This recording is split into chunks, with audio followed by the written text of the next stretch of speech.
New police footage revealing interviews with NMSU head and assistant coaches right after the fatal shooting in Albuquerque involving New Mexico State basketball player Mike Peake and a University of New Mexico student. Good evening, I'm Carla Draxler, and thank you so much for joining us. We're also finding out 3 NMSU players who reportedly assisted Peake have been suspended from tonight's game.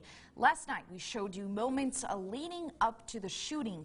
You can see Mike Peake and the 17-year-old girl who police allege conspired with UNM student Brandon Travis and 2 other men.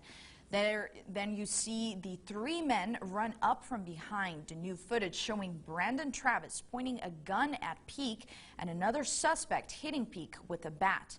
Peake then runs and we see Travis pointing a gun towards Peake and Peake pulling his gun. That's when shots were fired and Travis was killed as a result. Peake continues to run with a gunshot wound in his leg, crossing the street, and just a few moments later a yellow Camaro shows up reportedly with 3 NMSU players who assisted Peake. According to the police report, Peake put the gun and his tablet into the vehicle that drove off. Now, the gun was eventually given to authorities by assistant coach Dominique Taylor after the 3 NMSU players told head coach Greg Heyer that it was in a room at the hotel.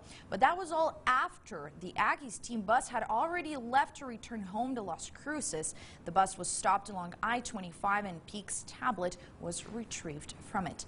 New Mexico State head coach Greg Heyer and associate head coach Dominique Taylor were interviewed by police in the hours after the shooting, and the gravity of the situation quickly hit them both.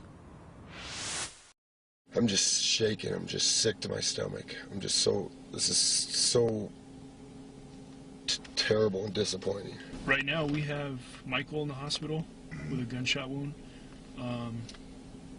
There's a deceased UNM student. I don't think he's an athlete, but he's a UNM student, deceased. This is just some of almost 7 hours of footage obtained by KTSM today. We're currently in the process of reviewing all of it, including interviews with some of the suspects in the case. And since that shooting on November 19th, the New Mexico State men's basketball team has continued to play games. Mike Peake was suspended indefinitely on Monday, and just today, multiple other players have been suspended. KTSM 9 sports reporter Sam Guzman joins us live in the studio with more. Good evening, Sam. Thank you, Carla. Well, tonight New Mexico State played their 5th game since the November 19th incident on the road at Santa Clara. For the first time, NMSU publicly disciplined Isa Muhammad, Marcellus Avery, and Anthony Roy as they all served a 1-game suspension during the team's game against Santa Clara tonight. Muhammad and Avery were on the bench in street clothes. Roy is still back in Las Cruces and did not make the trip. No coaches were suspended for tonight's game. This, of course, comes as a result of the ongoing investigation. As we just told you, Avery, Muhammad, and Roy are seen on surveillance footage getting out of the yellow Camaro that Peake allegedly put the gun and tablet in. But we want to take you back to November 21st, 2 days after the shooting, and to a question and answer form NMSU sent to the media. In that Q&A form, the school was asked if any other students were out of the hotel that evening. The university replied, quote, "Yes, we have become aware of other student athletes who have violated NMSU team curfew rules. Those student athletes were not part of this incident." End quote. However, as we have seen from the surveillance footage and learned from police investigations, Muhammad, Roy, and Avery were there. Take a look at this portion of the interview police conducted with associate head coach Dominique Taylor hours after the shooting. The officer makes it very clear they know those 3 players were present following the shooting. They know what happened. Yeah. Well, because they met with Mike. So these kids, you know, they talk. So it's not going to be like, you know, Mike's not going to tell them anything. So I know they know what happened, and they know who was driving that Camaro because they were in the vehicle. Right. And so we know that there's a gun now floating around. Whether they have it or not, I don't know, or if it's still in the Camaro. I know Coach Air is checking with your guys' AD as far as me speaking to those players. Okay.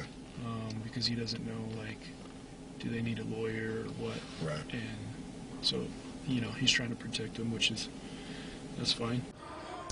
As of right now, it is still unknown who was driving the Camaro and if police have ever interviewed those 3 players who did choose to exercise their right to an attorney. We reached out to New Mexico State University regarding their initial comments about the involvement of other athletes that night, and this is what the school said, quote, "That statement should have been more clearly written and then should have either been taken down or rewritten as additional information was learned. That was not part of this incident. Was intended to reference Mike Peake sneaking out of his room to meet a girl and then encountering those 3 men with a bat and gun. The other athletes were not part of that incident. Now, as it has been widely reported, those athletes appear to have shown up later and interacted with Mike. We've debated eternally whether or not to take down that page as information becomes old, but we were also trying to avoid someone saying, why is it no longer available," end quote. New Mexico State Chancellor Dan Arvizo said in a statement yesterday that some of the information that has been reported by the media about these players, NMSU itself has not yet received as of Tuesday. Additionally, KTSM learned on Wednesday that the Bernalillo County District Attorney is working with New Mexico State Police to investigate NMSU staff and players following the shooting on the UNM campus. Carla.